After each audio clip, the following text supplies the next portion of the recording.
അതിൽ നല്ല സജഷൻസാണ് അത് വന്നിരിക്കുന്നത്. പ്രത്യേകിച്ച് സ്ത്രീകൾക്കൊക്കെ പ്രാതിനിധ്യം കൊടുക്കുന്നത് നല്ലതാണ്. അതുപോലെ തന്നെ കോടതി പിന്നെ ഇതിലെ ഒരു തീർപ്പ് വലിക്കുന്ന ജില്ലാ കളക്ടറാണ്. ഇതൊക്കെ നല്ല കാര്യങ്ങളാണ്. അതിൽ യോജിക്കാൻ പറ്റാത്ത ഒരു കാര്യം ഈ മുസ്ലിങ്ങളായിട്ടുള്ള ആൾക്കാരെ അതിൻ്റെ കൗൺസിലിൽ ഉൾപ്പെടുത്തുന്നതാണ്.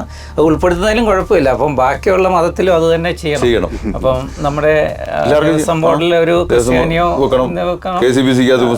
മുസ്ലിങ്ങളെ വെക്കണം. അങ്ങനെ വെച്ച് കഴിഞ്ഞാൽ കുഴപ്പമില്ല. അല്ലാതെ ഇവർക്ക് മാത്രമായിട്ട് അങ്ങനെ അടിച്ചേൽപ്പിക്കൽ പാടില്ല. അതെ അതെ അതേ ഉള്ളൊരു നമുക്കൊരു ഡിഫറൻസ്. എന്തായാലും ഇതൊക്കെ നമ്മുടെ രാജ്യത്തിന് ആവശ്യമില്ലാത്ത ഒരു ഡിസ്പ്യൂട്ട് ആയിട്ടാണ് എനിക്ക് തോന്നുന്നത്. ഇതൊക്കെ ഇത് വരുന്നതുകൊണ്ടൊരു പ്രശ്നം ഇതാണ് തന്നെയാണ്. ഈ ആളുകൾ തമ്മിൽ പരസ്പരം തമ്മിലടിക്കേണ്ട, അല്ലെങ്കിൽ മതത്തിന്റെ പേരിലുള്ള നമ്മുടെ മതേതരത്തെ കാഴ്ചപ്പാടിന് ഏറ്റവും വലിയൊരു അടിയാണിത്.